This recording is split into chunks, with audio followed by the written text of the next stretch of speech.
ধন্যবাদ, স্বাগত জানাই আরেকটি ভিডিওতে। আমাকে একজনে প্রশ্ন করেছে, মাদকাসক্ত হয়ে রিহ্যাবে কয়েকবার রাখা হয়েছে, অর্থনৈতিক সামর্থ্য এখন নেই, কি করতে পারি? রিহ্যাবিলিটেশন সেন্টারে আমরা জানি অনেক সময়ে হচ্ছে যে একটা লম্বা সময় ধরে থাকতে হয়, সেক্ষেত্রে কিন্তু ফাইন্যান্সিয়াল ক্রাইসিস অনেকের ক্ষেত্রে হয়ে যায়। সো আসলে আপনারা কী করতে পারবেন এই ভিডিওতে আমি সেটাই বলবো। আমি আছি আসাদুজ্জামান রাজু, কাউন্সেলিং সাইকোলজিস্ট, বর্তমানে প্র্যাকটিস করছি পাইনাল মেন্টাল হেলথ কেয়ার সেন্টার, যেটি মিরপুর 2 অবস্থিত। রিহ্যাবিলিটেশন সেন্টারে যে ট্রিটমেন্টটি হয় সেটি অনেক ক্ষেত্রে লং লাস্টিং হয়, অর্থাৎ দীর্ঘদিন ধরে থাকতে হয়, হয়তো বা 3 মাস 6 মাস। আমি দেখেছি আমার কাছে যারা আসছে অনেকে 2 বছরও থেকেছে। তো এখানে ট্রিটমেন্ট প্রসেসটা সম্পর্কে আমার খুব বেশি আমি বলতে নাও পারলেও আমি বলবো যে মাদকাসক্ত বা যে কোনো মানসিক সমস্যার ক্ষেত্রে চিকিৎসাটি আপনারা খুব সহজেই নিতে পারেন।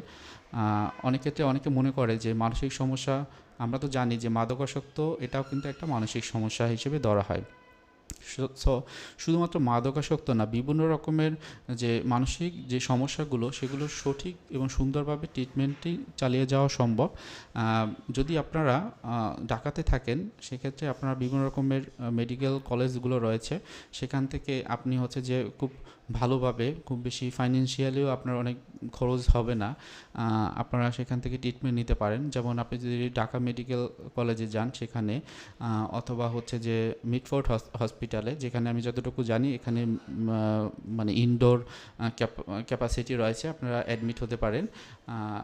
এবং যদি আপনারা চান তাহলে এনআইএমএস, সেখানেও আপনারা যেতে পারেন, সেখানে কিন্তু মাদকাসক্তির চিকিৎসা করা হয়। এবং এই যে প্রতিষ্ঠানগুলোতে আপনি যদি যান তাহলে হয়তোবা ঢাকা মেডিকেল কলেজে আপনি যদি যান, আমরা জানি যে এই যে মাদকাসক্তের জন্য সাইকিয়াট্রিক মেডিসিন এবং সাথে সাথে যে জিনিসটি দরকার হয় সেটি হচ্ছে যে আপনাদের সাইকোথেরাপি বা কাউন্সেলিং দরকার হয়। তো এই জায়গাতে কিন্তু যারা ট্রেনি কাউন্সেলিং সাইকোলজিস্ট থাকেন তাদের কাছ থেকে আপনি কাউন্সেলিংটা কন্টিনিউ করতে পারেন। এবং সাথে সাথে যদি আপনাদের অ্যাডমিশন নিতে হয় সেক্ষেত্রেও হয়তো 10 টাকা বা 20 টাকার যে টিকিটের মূল্যটি, তার মাধ্যমে আপনারা ওইখানে অ্যাডমিট হয়ে আপনারা সাইকিয়াট্রিক ট্রিটমেন্ট এবং কাউন্সেলিংটা কন্টিনিউ করতে পারেন। এরপর আমি বলবো যে মিডফোর্ড হসপিটালেও এই ব্যাপারগুলো আছে, ইনডোরের ক্যাপাবিলিটি। তারা হচ্ছে যে আপনি যদি যান তাহলে আপনাকে অ্যাসেসমেন্ট করবে এবং হয়তোবা আপনাকে অ্যাডমিশন নিবে।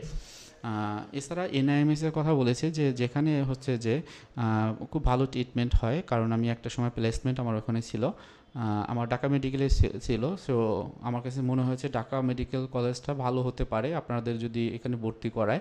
যদি না করায় তাহলে এনআইএমএসে আপনারা চেষ্টা করতে পারেন, এখানে অনেক রকমের ফ্যাসিলিটি পাবেন। যদি আমি প্রথমে বলি সাইকিয়াট্রিক যে মেডিসিনগুলো সেখানে সাইকিয়াট্রিস্টের কাছ থেকে পেতে পারেন খুব সহজে।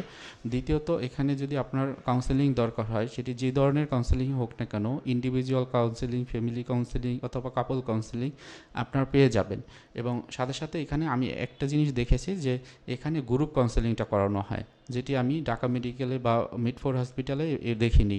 সো গ্রুপ কাউন্সেলিংয়ের ক্ষেত্রে কী হয়, যাদের ভিতরে মাদকাসক্তি যে ট্রিটমেন্ট নিতে আসে তাদের ক্ষেত্রে দেখা যায় যে হয়তো বা 10 জন 8 জন বা এর চেয়ে বেশি কমের একটা গ্রুপ করে একটা গ্রুপ থেরাপি দেওয়া হয় এবং সেটা খুবই ইফেক্টিভ।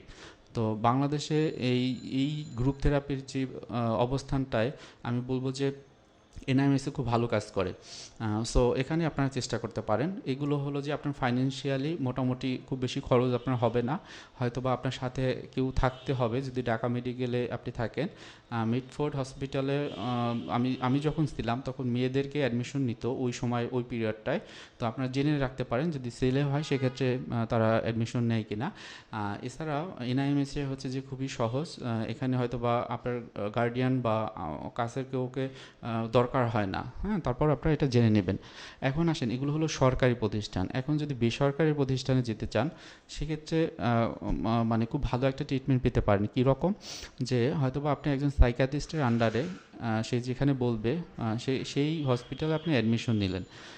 এখানে নেওয়ার পর হচ্ছে যে সে আপনাকে অবজারভেশন করবে এবং সুপারভিশন দিবে এবং আপনার প্রেসক্রিপশন বা অন্যান্য জিনিসগুলো সে মেডিসিনের মাধ্যমে ট্রিটমেন্ট দিবেন। অনেক ক্ষেত্রে হয়, আমি দেখেছি যে আমরা যাদেরকে ভর্তি করাই ঢাকা ধানমন্ডি হসপিটালে, সেখানে কিন্তু তাদের একটা নির্দিষ্ট পিরিয়ড পর্যন্ত থাকতে হয়, হয়তো বা 2 সপ্তাহ বা 3 সপ্তাহ।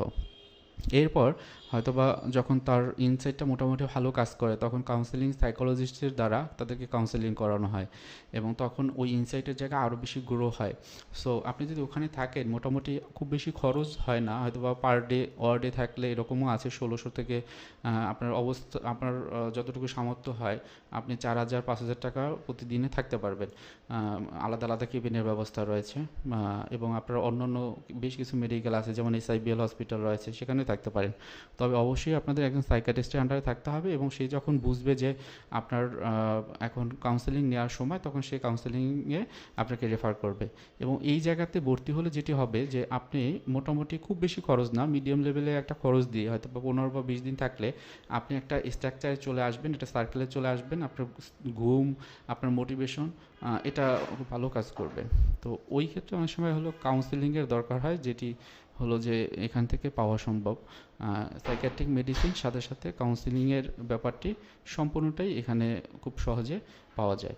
সো আপনারা যদি চেষ্টা করেন এই জায়গাগুলোতে যেতে পারেন, আপনার সামর্থ্য অনুযায়ী আপনি যতটা আপনি খরচ করতে পারেন বা আপনার সামর্থ্য কুলাবে সেই অনুযায়ী আপনি ট্রিটমেন্ট নিতে পারেন। এবং আমার মনে হয় এভাবে যদি ট্রিটমেন্ট নেন তাহলে আপনার এই যে মোটিভেশনটা ধরে রাখতে পারবেন এবং খুব সহজে এই যে নেশা বা মাদকাসক্তি সেখান থেকে নিজেকে সরিয়ে নিয়ে আসতে পারবেন, সে আপনি হন অথবা আপনার ফ্যামিলি মেম্বার যেই হোক না কেন। আবার অনেকে এখানে আরেকটা প্রশ্ন করে যে যে মাদকাসক্তি আক্রান্ত সে হচ্ছে হয়তো বা আসতে চায় না, তাদের ক্ষেত্রে কী করণীয়?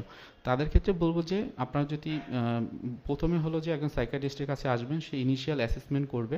অ্যাসেসমেন্ট করার পর হয়তোবা আপনাদের মাধ্যমে ডাটা নিবে, ডাটা নেওয়ার পর তারা হয়তোবা আপনি কিছু ওষুধ দিবে, যদি খাওয়াতে পারেন তাহলে হয়তোবা না এসেও ওই সাইকিয়াট্রিস্টের কনসালটেন্সি থাকলে এটা থেকে একটা সলিউশন পাবেন। যদি সেটা সম্ভব না হয় সেক্ষেত্রে যে হসপিটাল রয়েছে সে তাদেরকে অ্যাম্বুলেন্স রয়েছে এবং যে লোকজন রয়েছে তারা হয়তোবা তাকে বাসা থেকে নিয়ে এসে ট্রিটমেন্টটা কন্টিনিউ করবে।